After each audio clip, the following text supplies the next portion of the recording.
Assalamualaikum warahmatullahi wabarakatuh. Sahabat beriman. Kisah Usama bin Zaid, Panglima Perang termuda, Panglima Perang berusia 18 tahun, yang ditunjuk Nabi Muhammad SAW sebagai Panglima Perang. Usama merupakan salah satu sahabat yang dekat dengan Nabi Muhammad secara personal. Ayah Usama, Zaid bin Harits, adalah pelayan yang kemudian menjadi anak angkat Nabi Muhammad SAW. Sementara ibunda Usama, Ummu Ayyam, merupakan budak peninggalan ayah Nabi Muhammad, Abdullah bin Abdul Muttalib. Namun, Nabi Muhammad SAW begitu menghormatinya. Bahkan, Nabi menganggap Ummu Aiman sebagai ibu keduanya. Usama lahir dan tumbuh di Makkah, dalam lingkungan rumah tangga Nabi Muhammad.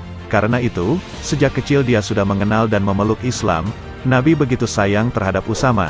Tidak jarang Rasulullah memangku Usama, bersama dua cucu kesayangannya, Sayyidina Hasan dan Husain. Ya Allah, sayangilah mereka, karena aku menyayangi mereka. Ya Allah, cintailah mereka, karena aku mencintai mereka, kata Nabi Muhammad, mendoakan Usama, Hasan, dan Husain. Suatu hari, ketika usia Usama beranjak dewasa, Nabi Muhammad menunjuknya menjadi panglima perang yang memimpin pasukan umat Islam melawan Romawi Timur, Bizantium.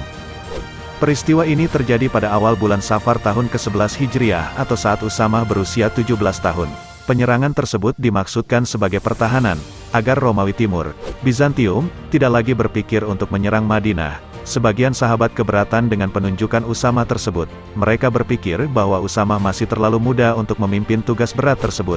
Masih ada pembesar kaum Muhajirin dan Ansor yang lebih layak menempati posisi Usama. Nabi kemudian mendatangi mereka yang meragukan Usama dan menyampaikan pidato seperti yang terekam dalam The Great Episode of Muhammad SAW. Said Ramadan Al-Buti, jika kalian meremehkan kepemimpinan Usama bin Zaid, berarti kalian juga meremehkan kepemimpinan ayahnya sebelumnya. Demi Allah, jiwa kepemimpinan telah terbukti dalam dirinya. Demi Allah, dia orang yang paling aku cintai. Demi Allah, Usama diciptakan untuk menjadi pemimpin, tegas Nabi Muhammad. Usama lantas berangkat meninggalkan Madinah. Ketika tiba di Jurf, sebuah wilayah yang jaraknya sekitar 1 farsah dari Madinah, dia menghentikan pasukannya dan mendirikan kemah setelah mendengar kondisi kesehatan Nabi Muhammad SAW memburuk. Beberapa saat kemudian, Nabi Muhammad SAW wafat. Menjelang wafatnya Rasulullah, kekuatan Islam sempat mendapatkan tekanan dan ancaman. Pihak musuh sengaja memanfaatkan kesempatan Rasulullah yang sedang sakit untuk membuat gejolak di perbatasan Syam.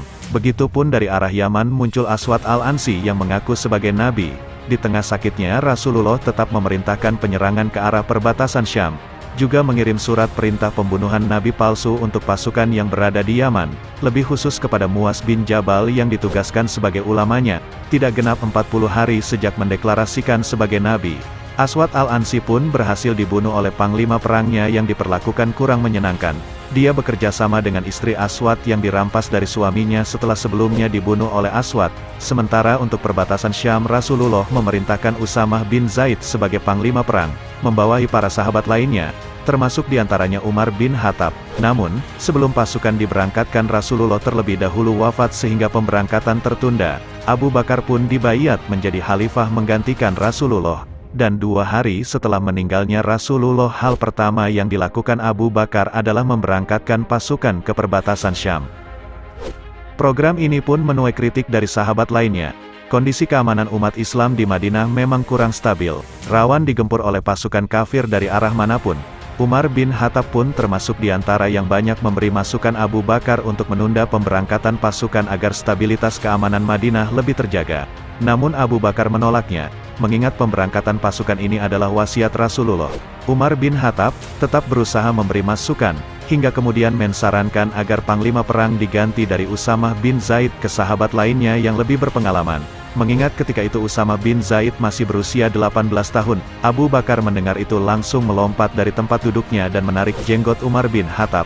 Beliau mengingatkan Umar agar jangan pernah meragukan pilihan Rasul sekecil apapun, termasuk pengangkatan Usama sebagai panglima perang. Pasukan pun diberangkatkan dengan umat Islam di Madinah diliputi perasaan sedikit was-was. Namun Usama bin Zaid benar menunjukkan kehebatannya. Ia mampu membawa pasukan dalam peperangan, meredam gejolak, menumpas para pengkhianat, menyalurkan logistik, membagi ganimah hanya dalam waktu 40 hari. Dan ingat, dalam peperangan itu tidak ada satupun pasukan muslim yang gugur. Ketika menjadi panglima perang, usianya saat itu baru menginjak 18 tahun.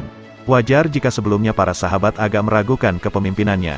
Namun ia membuktikan, dialah panglima besar di usianya yang sangat muda. Abu Bakar mengantar Usama sebagai panglima perang dengan berjalan kaki, sementara Usama berada di atas punggung unta.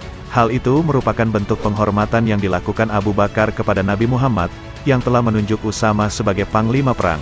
Ketika melepaskan Usama dan pasukannya yang berkekuatan 3.000 prajurit, Abu Bakar As-Siddiq menyampaikan sebuah pidato yang sangat menyentuh. Berperanglah dengan nama Allah dan di jalan Allah, jangan berkhianat, jangan melanggar janji, jangan memotong-motong tubuh mayat, jangan membunuh anak kecil, orang lanjut usia, juga wanita, jangan menebang pohon, jangan merusak, dan membakar pohon kurma. Jangan menyembelih kibas atau unta kecuali untuk dimakan. Kalian akan melewati suatu kaum yang berdiam di biara-biara. Biarkan mereka. Perangi orang yang memerangi kalian dan berdamailah dengan orang yang berdamai dengan kalian, kata Abu Bakar As-Siddiq.